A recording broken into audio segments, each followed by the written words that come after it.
Buenos días compañeros y profesor, hoy les vamos a exponer el Frente Nacional. Primero que todo, mi grupo está conformado por Camilo Ortega, Luis David Martínez, José David Gallego y mi persona, Juan Sebastián Jiménez. Empecemos. El Frente Nacional. El Frente Nacional fue un suceso durante la dictadura del general Rojas Pinillas. Se intensificó la confrontación entre liberales y conservadores. Por esta razón, en 1956, los expresidentes Alberto Lleras Camargo, del Partido Liberal, y Laureano Gómez, del Partido Conservador, empezaron a trabajar en una iniciativa para lograr la paz entre sus partidos. Este acuerdo de paz, que comenzó a regir en 1958, decretaba que durante un periodo de 12 años, los liberales y conservadores se alternarían la presidencia, al igual que los puestos burocráticos. Este experimento político recibió el nombre de Frente Nacional. El acuerdo no permitía la participación política de las minorías ni de los sectores populares, y esta exclusión produjo más adelante una violenta oposición contra las instituciones del Frente Nacional. Aunque el general Rojas Pinilla llegó al poder con el apoyo de liberales y conservadores, y con la misión de pacificar el país, durante su mandato se recrudeció la violencia, y al poco tiempo su gobierno se tornó autoritario. Surgieron nuevas manifestaciones de violencia, y el gobierno reaccionó ante estos hechos con más represión. Los jefes políticos liberales y conservadores comenzaron a rebelarse con el general, pues este tenía intenciones de crear un proyecto político independiente de las dos colectividades tradicionales. El descontento pronto se hizo evidente, y las directivas de los dos partidos creyeron conveniente buscar un acuerdo para derrocar la dictadura de Rojas Pinilla. El primer acercamiento se llevó a cabo entre Alberto Lleras y Laureano Gómez, quienes firmaron un acuerdo para recuperar la libertad y las garantías constitucionales. Conocido como el Pacto de Benidorm, pues se firmó en esa ciudad española el 24 de julio de 1956. Luego, el 20 de marzo de 1957, se volvieron a reunir y firmaron un nuevo acuerdo, el Pacto de Sitges, en el que ratificaron su objetivo de crear un sistema de coalición de los dos partidos durante 12 años, por lo cual se turnarían la presidencia cada 4 años. En el pacto también se estipuló la distribución equitativa de cargos públicos entre liberales y conservadores, por lo que ningún otro partido tenía derecho a presentar candidatos a la presidencia, a los consejos municipales, asambleas departamentales o al Congreso de la República. Así que en 1957 se decidió que el pueblo debía aprobar este acuerdo por medio de un plebiscito, en el que se incluyeron otros artículos como el derecho al voto de las mujeres, que había sido instituido en la Constituyente de Rojas de 1954, y la obligación del gobierno de invertir no menos del 10% en la educación pública. De esta manera, el 1 de diciembre de 1957, los colombianos salieron a votar y validaron el sistema del Frente Nacional, pues más de 4 millones votaron a favor del sí, mientras que un poco más de 200.000 personas votaron a favor del no. La alternancia del poder entre los partidos. En 1959 se realizó una reforma constitucional para extender por 4 años más el Frente Nacional, de modo que entre 1958 y 1974 liberales y conservadores se alternaron la presidencia.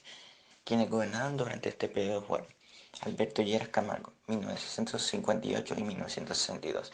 Impulsó la iniciación de los guerrilleros a la vida civil, apoyó una iniciativa de reforma agraria, propuso diferentes proyectos económicos de carácter desarrollista y promovió la educación pública. Guillermo León Valencia, 1962 y 1966. Continuó algunos programas de su antecesor, como la construcción de viviendas de interés social y la electrificación rural. Carlos Lleras Restrepo, 1966 y 1970. Impulsó una reforma agraria y suprimió el requisito de filiación a determinados partidos para inscribirse en las corporaciones públicas. Misael Pastrana Borrero. Su gobierno acusió diversas obras de infraestructura, como los aeropuertos de Cali y Pasto, incrementó las exportaciones, amplió la producción agrícola, introdujo el sistema de UPAC de ahorro y vivienda. Las consecuencias del Frente Nacional. El Frente Nacional logró terminar con la violencia bipartidista que azotó al país durante largo tiempo, pero también generó un impacto negativo en la democracia, pues excluyó de la administración pública a otros sectores o minorías políticas. Además, este sistema de repartición del poder entre los dos partidos propició que las corporaciones públicas se convirtieran en un escenario ideal para el aumento de la corrupción y el clientelismo. Algunos movimientos al Frente Nacional surgieron por las divisiones internas de los partidos políticos tradicionales y otros pertenecían a grupos exclusivos del sistema de coalición, como el ANAPO y los movimientos de la izquierda.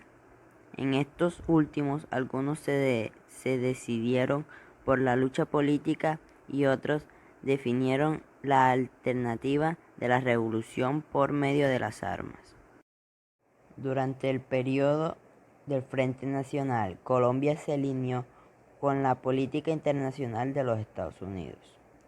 Bajo el concepto de la Guerra Fría, los gobiernos de la coalición bipartidista adoptaron la doctrina de seguridad nacional que orientó el actuar del ejército durante varios decenios y declaró al comunismo internacional como el enemigo que quería desestabilizar al país.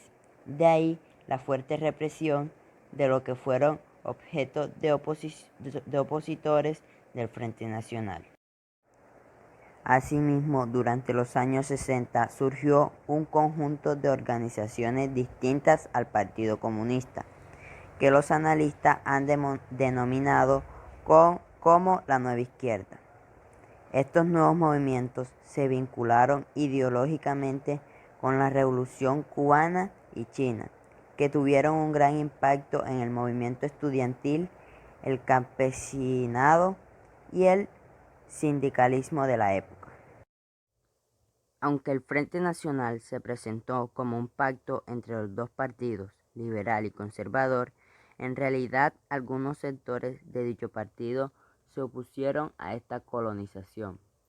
Los primeros en adaptarse fueron los conservadores, dirigidos por Gilberto Alzate Avendaño, quienes iniciaron una campaña contra el plebiscito en 1957 y más adelante crearon el Movimiento de la Unión y Reconquista, con el objetivo de participar en las elecciones de 1958.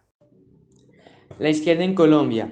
Desde su creación en 1930, el Partido Comunista Colombiano, PCC, se estableció como un partido de oposición y representó a la izquierda colombiana. Sin embargo, fue declarado ilegal durante la dictadura de Gustavo Rojas Pinilla, y mientras operó el Frente Nacional, sus dirigentes y simpatizantes fueron perseguidos y aislados de la participación política.